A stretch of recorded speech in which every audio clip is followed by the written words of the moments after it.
Un printemps s'annonce, rempli de promesses. Dans les futaies, les sous-bois, les clairières, mais aussi les champs qui entourent cette forêt, tous les animaux vont vivre en l'espace de quelques mois les moments les plus intenses de l'année. Les cerfs, rois incontestés de ce domaine, manquent un peu de majesté pour l'instant. Ils préparent la parure dont ils auront besoin pour le brame.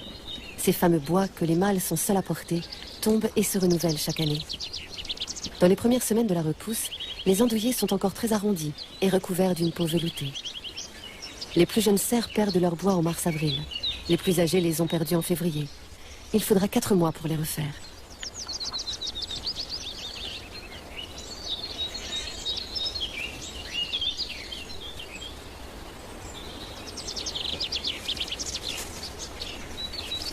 Plus de bois pour s'affronter tête contre tête, il faut donc se battre autrement.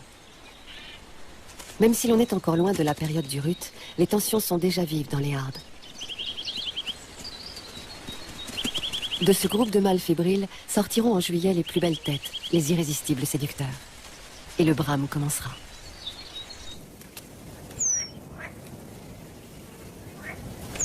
Dans les clairières, les oiseaux sont très affairés ces jours-ci. Ainsi les rémis spondulines, des mésanges assez doués pour l'architecture. Le couple est au travail depuis une dizaine de jours. Laine végétale, graines duveteuses, crin, tous ces matériaux seront intimement tressés pour obtenir cette escarcelle d'une quinzaine de centimètres de haut.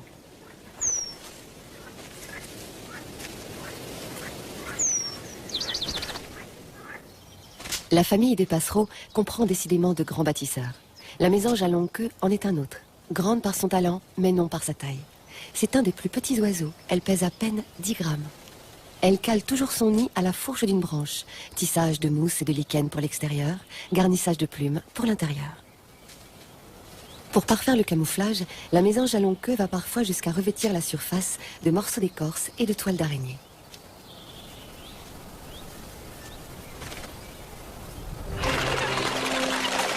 Certaines trouées dans la forêt sont occupées par des étangs qui deviennent au printemps de vraies pistes de danse ou de cirque.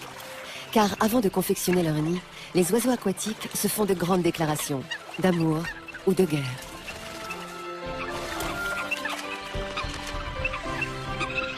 Une fois qu'elles ont formé un couple, les foulques macroules défendent résolument leur territoire et le nid qu'elles y ont bâti. Les foulques vont cueillir leurs plantes préférées au fond de l'eau. Pêche en eau profonde aussi pour les grèbes castagneux. Mais eux, par contre, n'aiment que les larves d'insectes et les mollusques.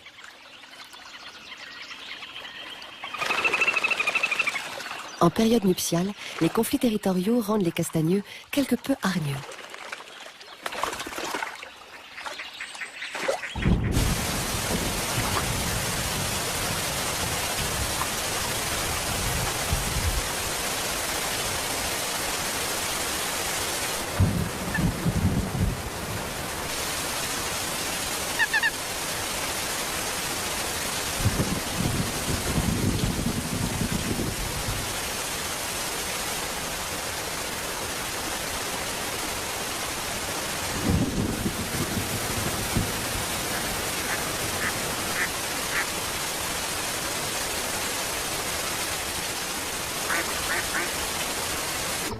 Entrée en scène des rois de la parade, les canards colverts. Les femelles portent à longueur d'année leurs robes mouchetées très passe-partout, alors qu'à cette époque, les mâles coiffent leurs cagoules de soie verte pour mieux les séduire.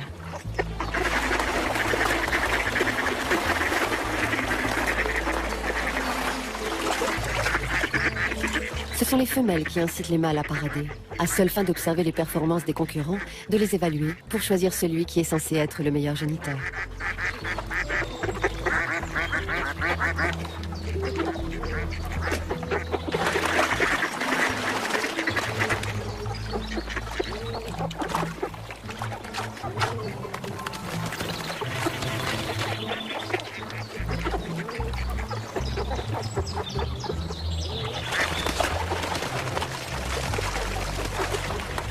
Ces deux mâles ont l'air de croire qu'ils ont été choisis par la même femelle. Mais elle, apparemment, ne veut ni de l'un ni de l'autre pour l'instant.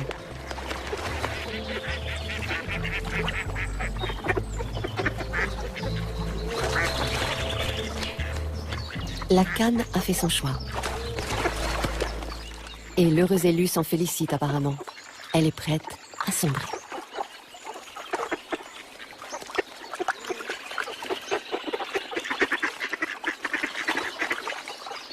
Sitôt l'affaire conclue, le mâle s'efface et la femelle se livre aux ablutions rituelles qui suivent l'accouplement.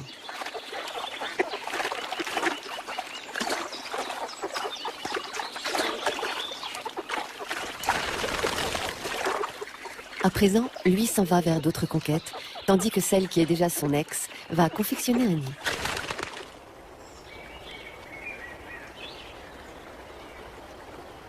Si les canards colverts s'adonnent à des jeux nautiques compliqués, non loin de là, au-dessus d'une lande située en lisière de forêt, les busards Saint-Martin exécutent un ballet nuptial aérien qui représente une incroyable prouesse. Un mâle revient de la chasse et invite sa partenaire à venir chercher son offrande.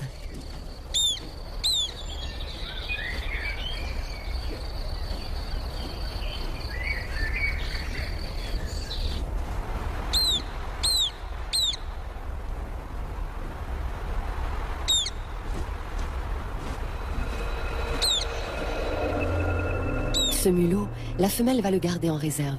Elle aura besoin de protéines pour mener à bien la ponte et l'incubation.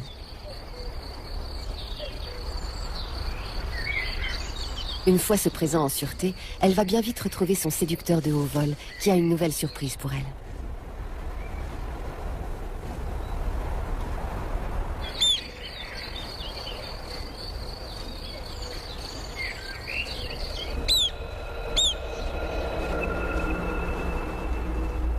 Voilà, le couple de busards a scellé son union par le plus élégant des rituels.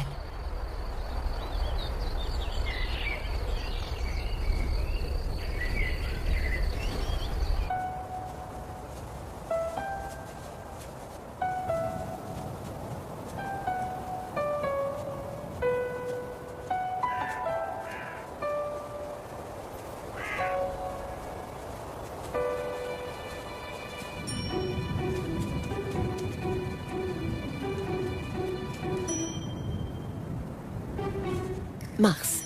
À 2 pas de la forêt, les bouquins courent comme des fous après les haies. En clair, les lièvres mâles poursuivent les femelles en chaleur. C'est un jeu, une mise à l'épreuve. Et une épreuve collective. Les lièvres sont de grands solitaires, sauf au moment du bouquinage où ils se retrouvent pour galoper et batifoler dans les cultures.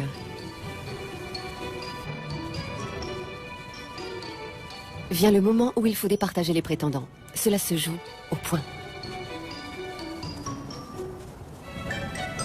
Ces combats peuvent opposer également le bouquin gagnant et la hase conquise, comme ici. C'est l'ultime acte de résistance de la femelle.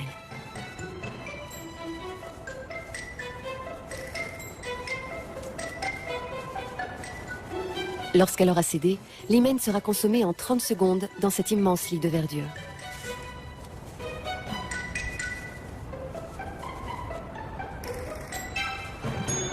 Le jeu reprendra peut-être avec d'autres participants.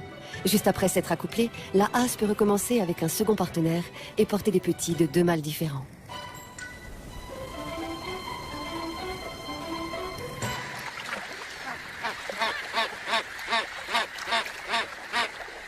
Les zones forestières abritent presque toujours plusieurs grands étangs. Heureusement pour les grèbes huppées qui ont besoin d'une scène assez vaste pour leur spectaculaire ballet nuptial.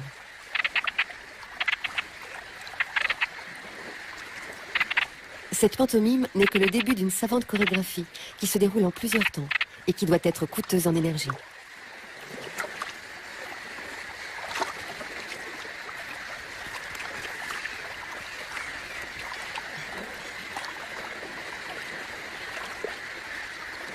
La seconde phase du ballet va pouvoir commencer.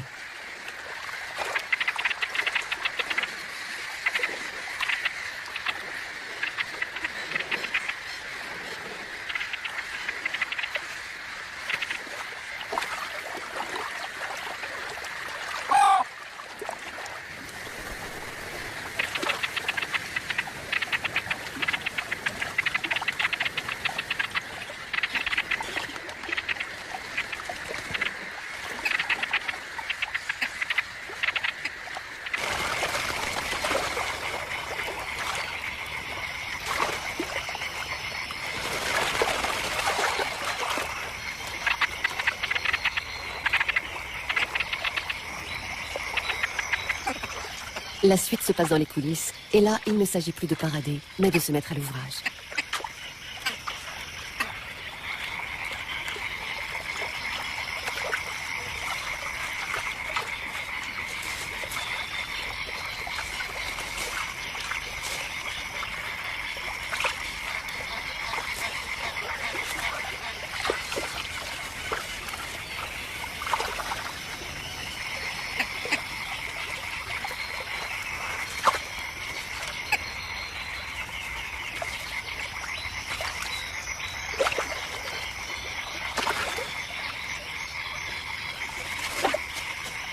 Cet entrelac d'algues et de brindilles qui doit affleurer la surface sera désormais la résidence du couple. Un nid flottant pour les futurs oisillons, conçu à l'instant sous nos yeux.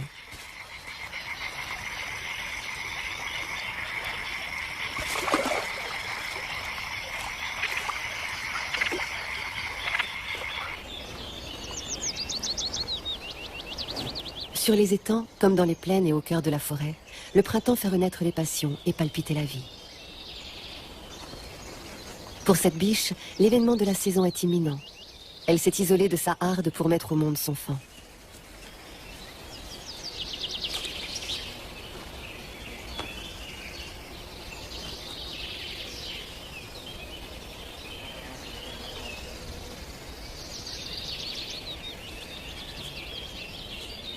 Voilà 8 mois qu'elle porte son petit, mais ce n'est que lorsque la douleur du travail devient insupportable qu'elle se couche.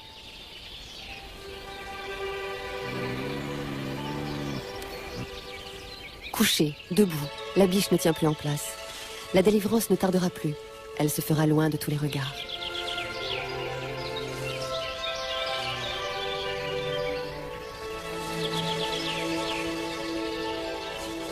Avant toute chose, la biche mange le placenta.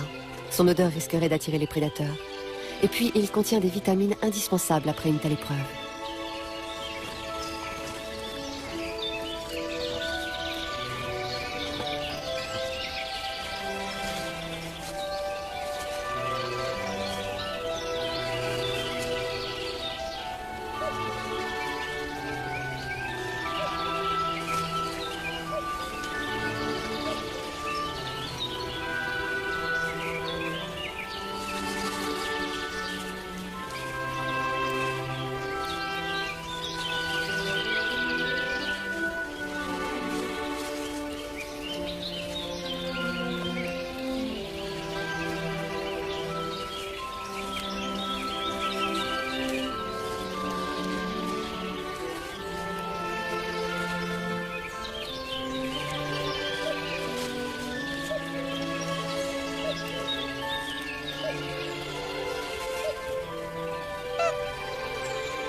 Quand sa maman part chercher de la nourriture, le faon doit sagement attendre son retour, bien caché.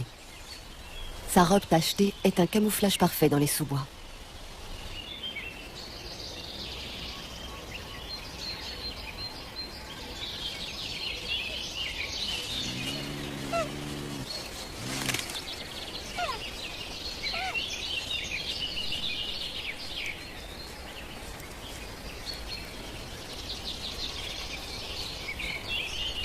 Dans une dizaine de jours, ce petit mâle et sa mère seront de nouveau en famille, en trio, c'est-à-dire avec le faon de l'an dernier que la biche a mis à l'écart pour donner naissance à celui-ci.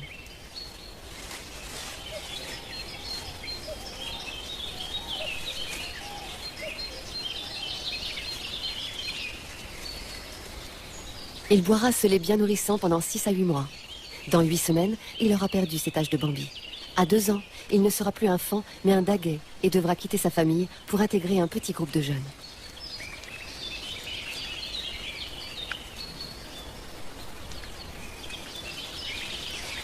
En attendant, il est temps d'aller retrouver la harde. Leur tête-à-tête est terminé.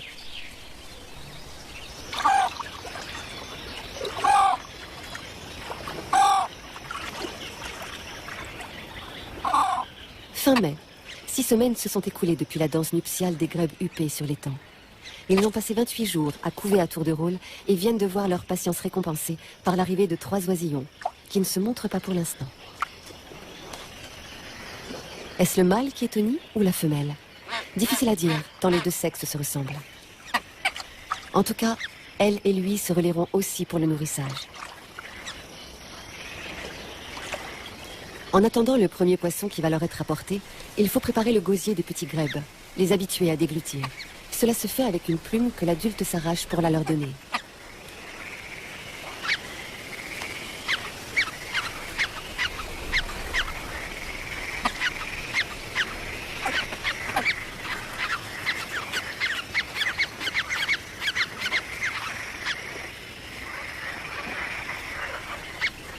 À présent, ils sont prêts pour leur premier repas, qui se fait attendre.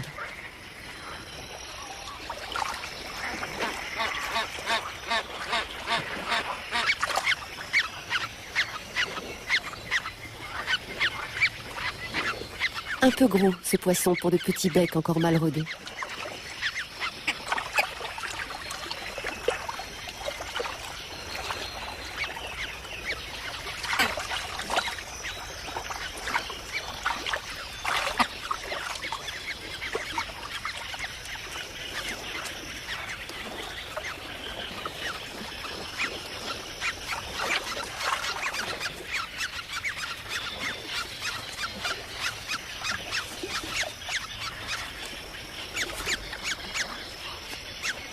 Le quatrième œuf, qui n'a toujours pas éclos, n'est sans doute pas viable.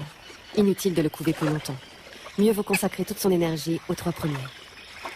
L'autre parent vient de les emmener pour une croisière initiatique sur l'étang.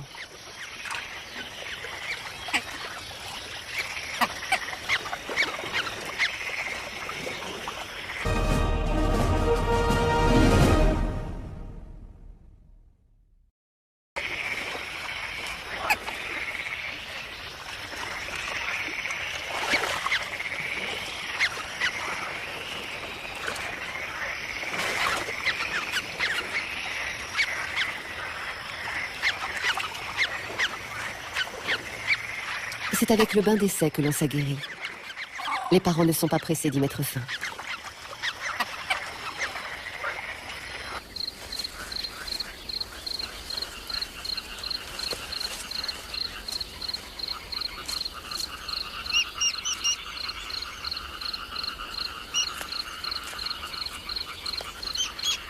La femelle colvert attendait ce moment depuis 4 semaines. 4 semaines à couver seule, curieusement en plein cœur de la forêt, dans l'endroit le plus secret qu'elle a pu trouver.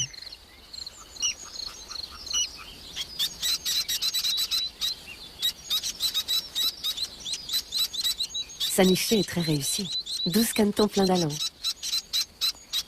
Dès qu'ils seront secs, elle les conduira jusqu'à la rivière la plus proche.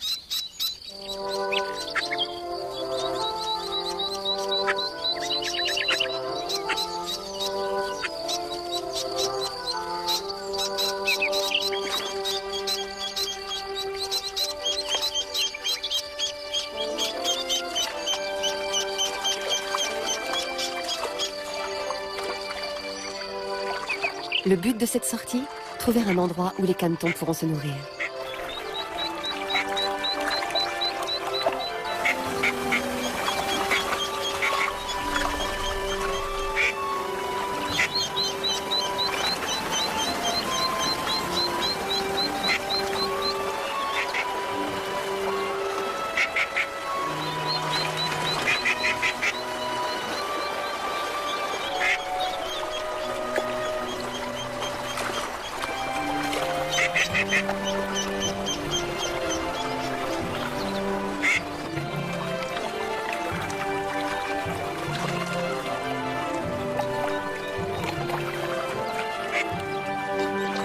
Les voici enfin dans des eaux plus calmes, où ils vont pouvoir se rassasier. Puces d'eau, insectes, petits crustacés et minuscules végétaux. C'est assez varié pour un premier repas.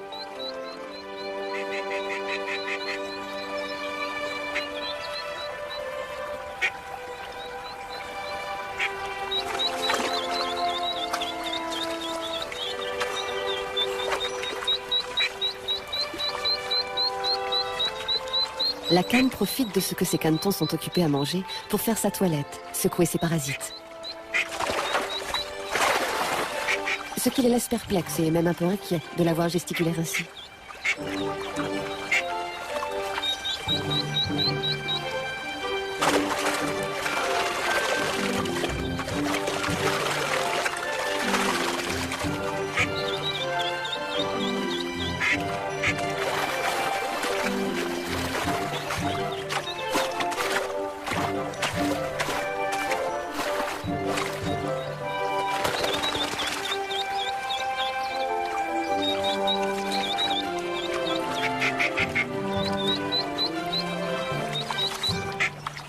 Dans 9 à 10 semaines, les canetons auront un plumage identique à celui de leur mère et seront tout à fait autonomes.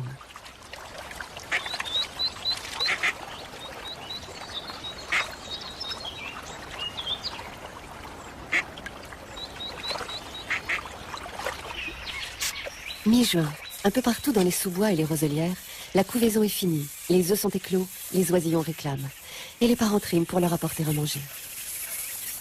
Des insectes pour les petites rousserolles et farvates.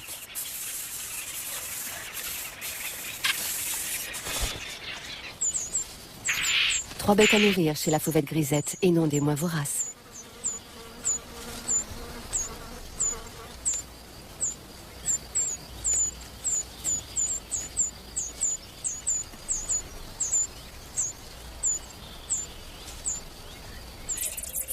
Gageons que les petits chardonnerets seront aussi élégants que leurs parents, quand ils auront été gavés de graines et d'insectes.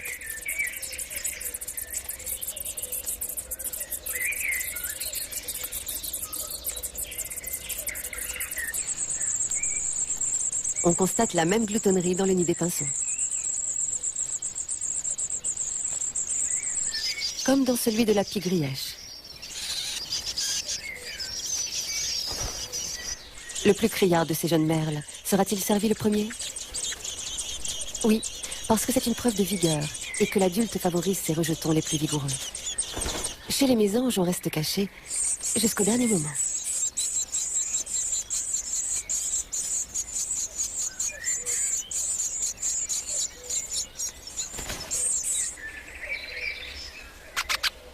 Le piquet-pêche n'a pas à aller bien loin pour trouver des insectes. Il lui suffit d'explorer les troncs du bout de sa langue collante.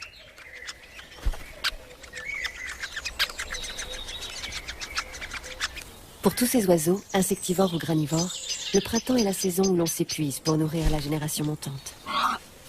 Rien de tel chez les mammifères. Les sangliers, par exemple, apprennent assez tôt à se nourrir par eux-mêmes dans les clairières les plus riches de la forêt. Très facile quand on est doté d'un groin qui détecte aussi efficacement qu'un radar les glands et les racines bonnes à consommer.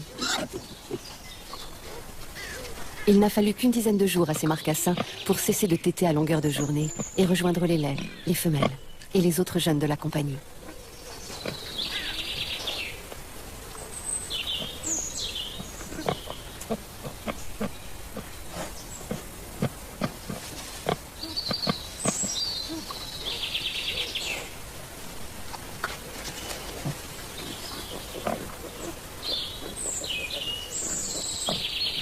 En mai-juin, les sangliers commencent à muer, afin d'avoir une toison plus légère pour l'été.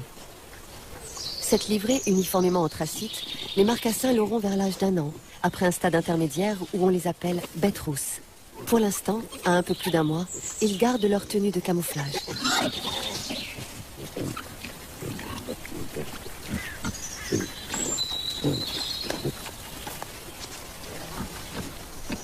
Dans les années fastes, les laits font 2 portées par an. À raison de 6 à 7 marcassins chaque fois, un groupe a tout fait de doubler son effectif.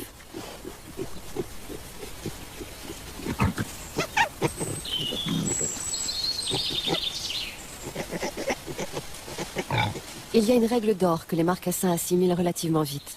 Quand leur mère signale un danger, ils doivent se plaquer au sol ou la suivre sans tarder. Le cerf ne représente pas vraiment un danger pour les sangliers, mais il en impose. Surtout quand ils portent, au milieu de l'été, cette coiffe impressionnante. Nous sommes mi-juillet. Les mâles que nous avions vus dépouillés de leurs ramures sont à présent en velours, c'est-à-dire que leurs bois ont complètement repoussé, mais sont encore gainés de cette peau veloutée sous laquelle une activité intense assure la croissance du bois.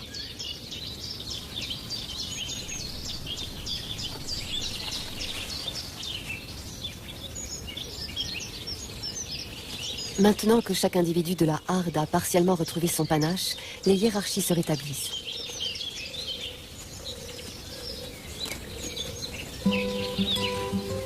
Fin juillet, les cerfs entament la phase ultime du renouvellement des bois. La chute du velours qui mettra au jour cette arme suprême d'intimidation. La membrane se dessèche, elle a fait son office. Le cerf cherche à s'en débarrasser. C'est le stade le plus ingrat de cette singulière métamorphose.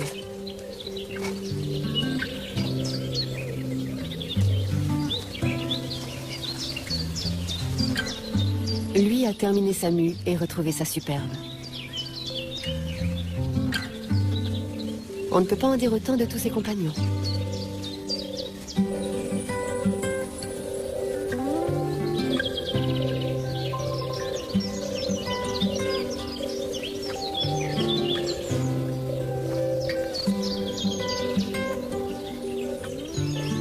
Le panache étant prêt, la mise en condition pour le brame s'opère désormais de l'intérieur. C'est le travail des hormones qui culminera avec la fièvre du rut dans quelques semaines.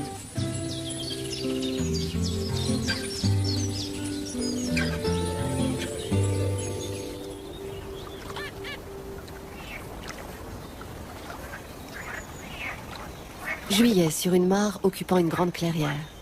Ils sont arrivés les premiers dans cette symphonie de vers où on les distingue à peine du décor.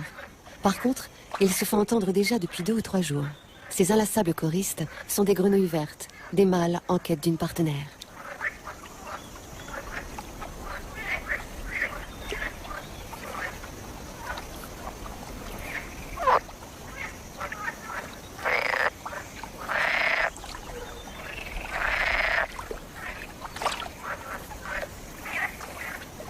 Les femelles commencent à s'approcher.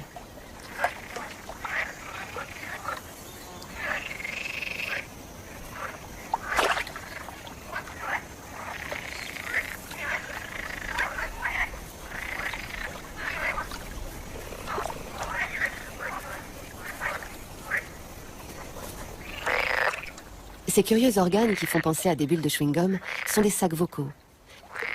Les mâles les gonflent et les dégonflent, faisant passer l'air dans leur abdomen. C'est ce qui produit leur chant. Et les femelles finissent par se laisser enchanter.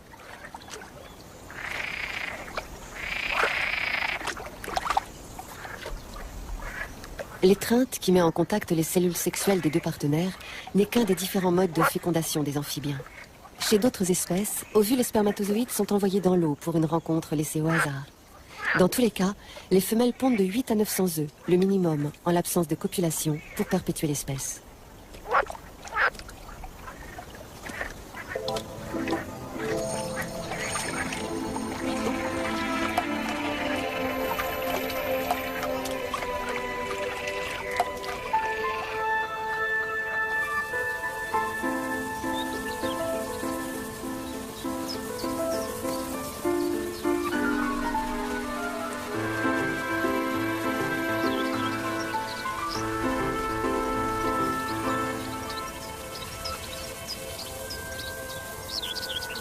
Il y a 3 mois, en avril, ce chevreuil s'est choisi un territoire de quelques dizaines d'hectares en lisière de forêt, qu'il a soin de jalonner aujourd'hui en imprégnant tout ce qu'il peut de son odeur.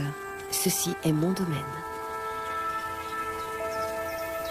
Une chevrette s'y aventure, visiblement intéressée par les marques déposées sur les pieds de maïs.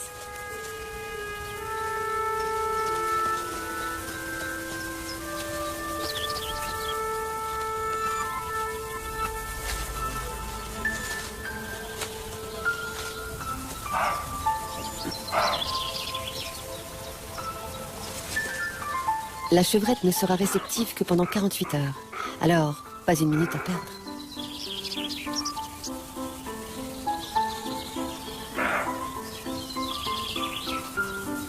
Une singulière manie des chevreuils. Dans leur rituel amoureux, ils suivent un parcours sinueux en décrivant des cercles qu'on appelle des ronds de sorcières. Le chevreuil est polygame, mais avec discrétion. Il ne poursuit de ses assiduités qu'une chevrette à la fois, pour s'en désintéresser lorsqu'elle n'est plus en chaleur. Il attendra alors qu'une autre femelle traverse son fief pour recommencer sa cour, et toujours avec la même grâce.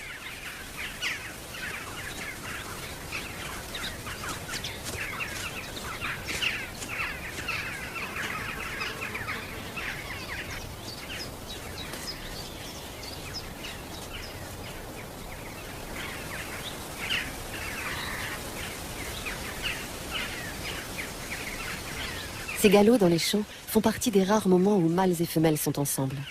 Le reste du temps, la chevrette est seule avec ses faons, ou forme une petite harde avec d'autres femelles et les jeunes de l'année.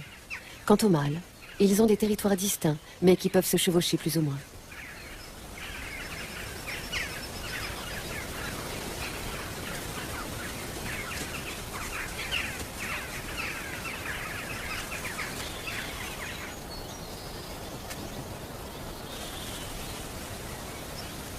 Entre ces deux amoureux d'un jour, le rituel nuptial arrive à son zénith.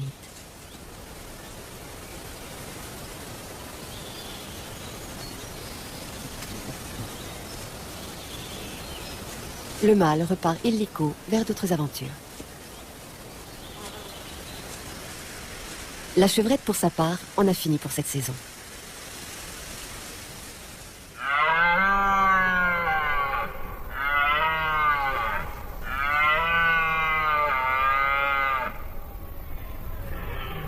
Septembre. Le grand moment est enfin arrivé pour les cerfs.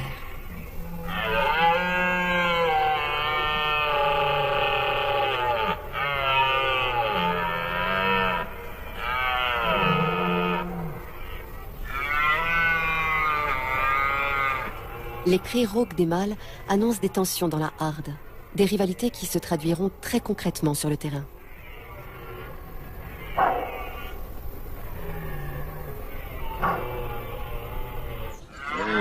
Un grand cerf 14 corps règne sur cette harde et cette place de Bram depuis 2 ans déjà, et il entend garder sa suprématie. Seulement 2 autres mâles convoitent son trône, et il va devoir les repousser. Entre 2 brames de défi, il passe en revue son cheptel, au cas où l'une de ses dames serait prête.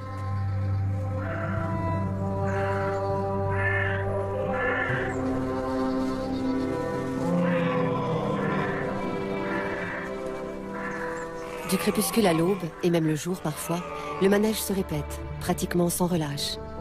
Le maître de place s'en est allé inspecter les coulisses.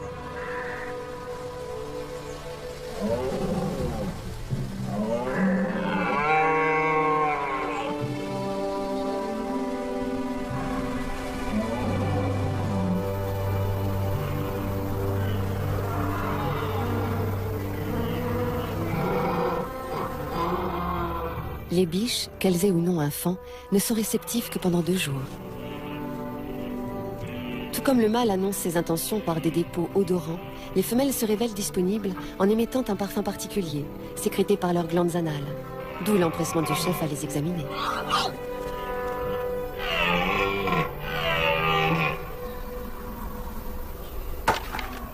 Les 2 rivaux décidés à défier le grand cerf ont cédé à la violence. La tension était trop forte sans doute.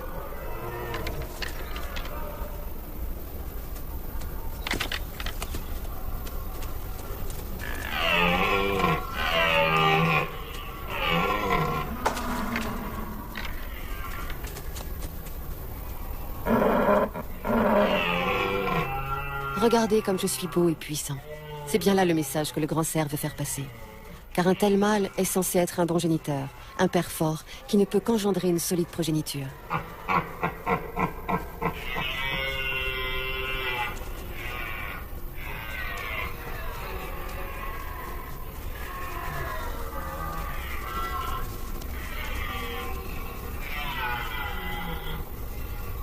Un énième coup de théâtre.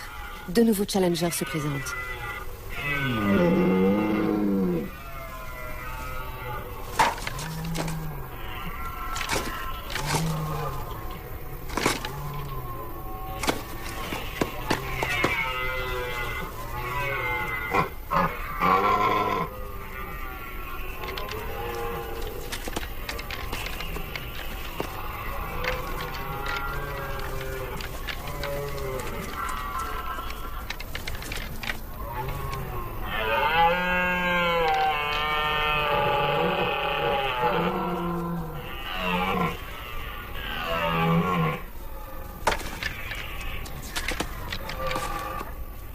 Une fois de plus, le chef a défendu sa place et renouvelle ses marques pour réaffirmer son droit imprescriptible à féconder toutes les femelles qu'il a sous sa coupe.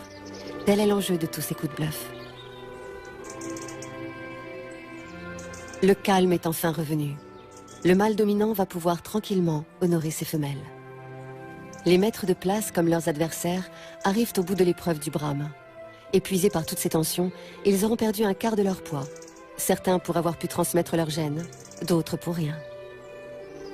Après ces quelques mois d'effervescence, après les derniers cris, toute la faune des bois et de leurs alentours retrouvera la quiétude et la réserve imposée par l'hiver. Pour l'instant, c'est l'automne qui lentement reprend ses droits sur la forêt.